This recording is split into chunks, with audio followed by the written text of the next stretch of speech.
The third important part of speech is pronouns. A pronoun is a word that takes the place of a noun or a group of nouns. Here are some examples of pronouns.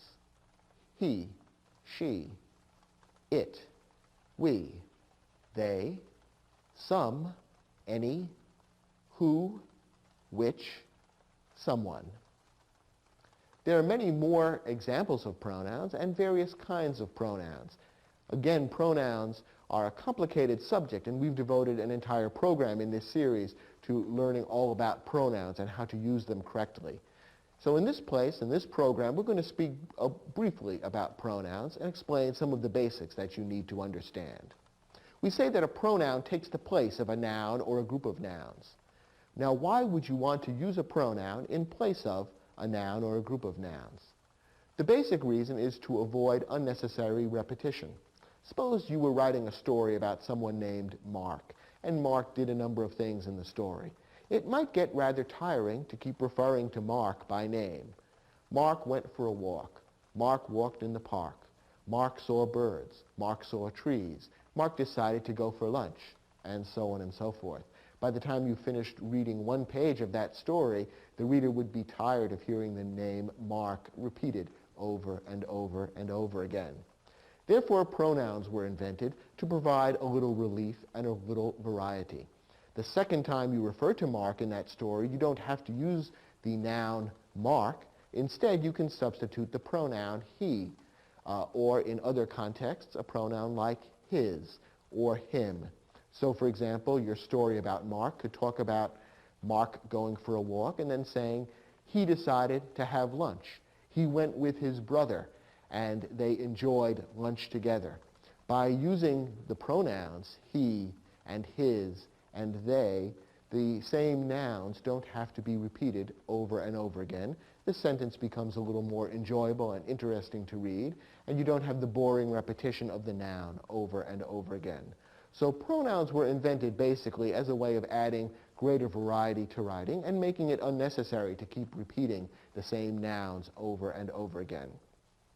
As you can see, a pronoun always refers back to some noun, or in some cases, a group of nouns.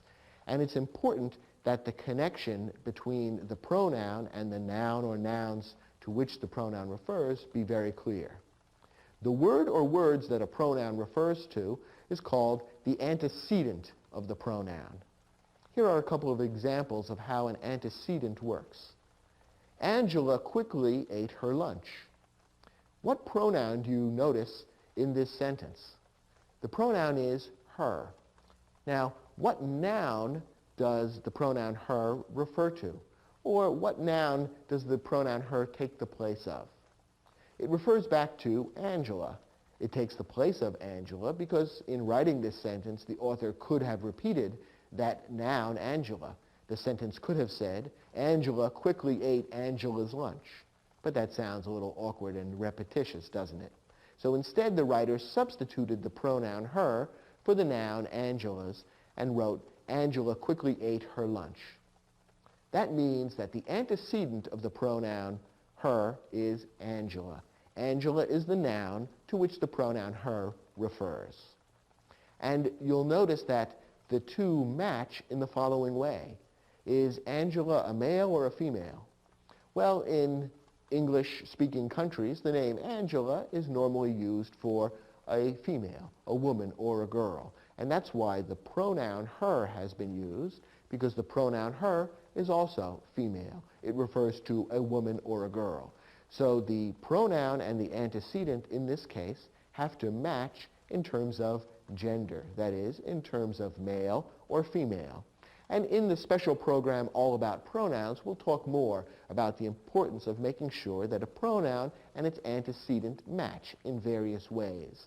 Gender is one of the ways in which the pronoun and its antecedent have to match. Here's another example. Jeremy asked Paul to give him a ride. What's the pronoun in this sentence? Here the pronoun is him. Now, can you tell what noun him substitutes for or refers back to? In this case, the pronoun him refers back to Jeremy. We can tell by reading this sentence that Jeremy is asking Paul to give Jeremy a ride. That's the logical interpretation of the meaning of the sentence. So the pronoun him refers back to an antecedent, Jeremy.